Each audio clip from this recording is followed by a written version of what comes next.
Pemirsa, problematika di tengah pandemi virus corona masih saja terjadi. Surat keterangan hasil rapid test justru dimanfaatkan oleh oknum tenaga kesehatan untuk meraup keuntungan pribadi.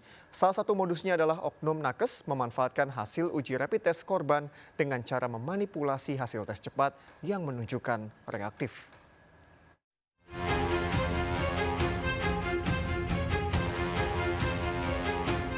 Problematika di tengah pandemi masih saja terjadi. Surat keterangan hasil rapid test justru dimanfaatkan oleh oknum untuk memperoleh keuntungan. Rapid dan swab test sebelumnya dijadikan persyaratan administrasi untuk sejumlah aktivitas, salah satunya sebagai dokumen perjalanan menggunakan transportasi umum. Pemerintah pernah mengeluarkan aturan tentang masa berlaku rapid test 3 hari dan swab 7 hari. Namun masa berlaku rapid dan swab berubah menjadi 14 hari.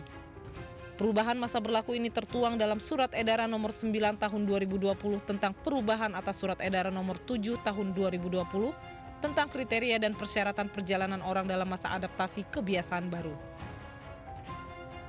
Rapid test menjadi alat ukur yang paling sering digunakan. Salah satu alasannya adalah harganya yang terjangkau dibanding swab test. Lantas apakah saat ini rapid test masih relevan digunakan? Tapi kalau kita sekarang bicara rapid test antibody, itu tentu yang diukur adalah antibodi terhadap virus, bukan virusnya sendiri, ya. Dan kalau kita lihat acuan dari WHO yang selama ini dipakai, itu juga sebetulnya rapid test itu tidak dianjurkan untuk entah itu alat diagnostik atau penegakan bahwa dia terkena penyakit COVID atau tidak. Penangkapan EF, oknum petugas kesehatan yang melakukan pemerasan dan pelecehan terhadap wanita berinisial LHI dengan memanfaatkan rapid test yang dilakukan di Bandara Internasional Soekarno-Hatta cukup mengejutkan. Memang yang bersangkutan itu belum sah untuk jadi dokter. Dia baru sarjana kedokteran, tapi bukan dokter untuk praktek. Peristiwa ini diperkuat dengan pengakuan korban melalui akun Twitternya. Peristiwa ini terjadi pada pertengahan September saat korban hendak melakukan perjalanan ke Nias. Dari hasil pemeriksaan memang yang bersangkutan menyampaikan bahwa dia memang dilakukan pelecehan, ya, dikuatkan lagi dengan CCTV yang ada. Kemudian juga yang bersangkutan juga menyampaikan bahwa oknum dokter ini telah menipu dia, memeras dia sebanyak 1,4 juta yang dia transfer melalui e-banking.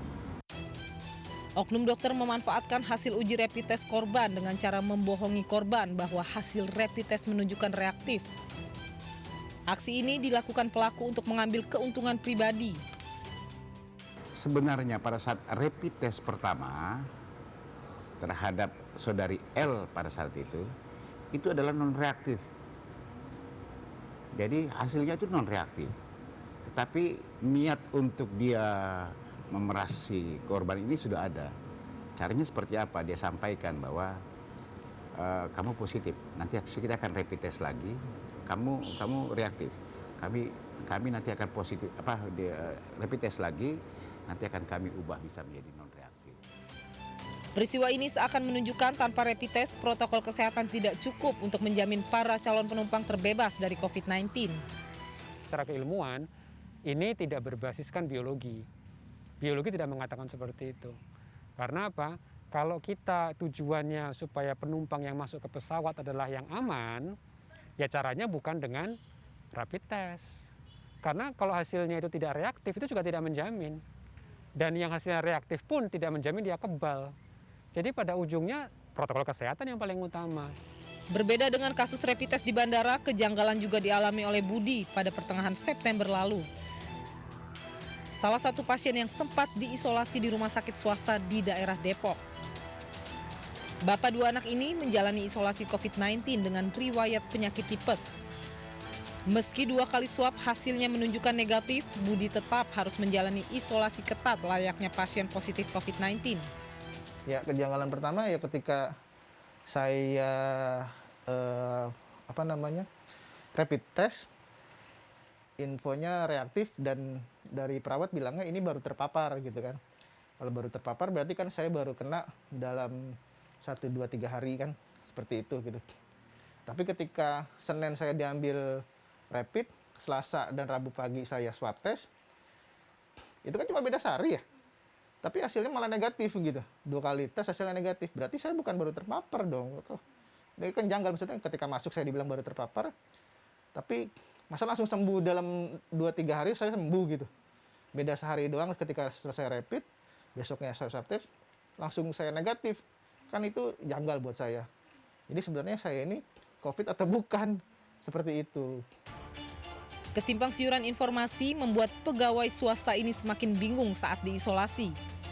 Menjalani isolasi layaknya pasien positif COVID-19, meski hasil swab negatif, membuat Budi dan keluarga sempat tak bebas bersosialisasi. Ya lingkungan daerah sini pun juga berpikiran, ini COVID tuh gitu kan. Dan istri saya juga bilang, Bu, ya kan omongan tetangga di sini gimana ya? Bu, kalau misalkan memang ini COVID, pasti saya sudah dijemput kok, sudah di swab test, tapi nggak ada tuh gitu, nggak ada saya dijemput gitu, nggak ada di keluarga saya, anak saya, bini saya nggak dijemput, terus juga kita mana ada buktinya gitu kan, nggak ada buktinya gitu. Jadi di sini bahan omongan di tetangga gitu, jadi seperti semacam aib gitu, seperti itu.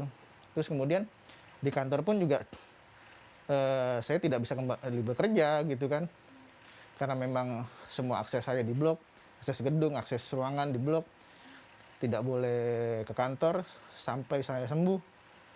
Ya akhirnya berdampak ke keuangan saya. Persoalan lain yang cukup mendapat perhatian publik saat ini adalah pemakaman jenazah dengan protokol COVID-19. Tak jarang usai dimakamkan, hasil swab yang keluar justru negatif COVID-19. Hal ini memicu kekecewaan bagi keluarga yang ditinggalkan.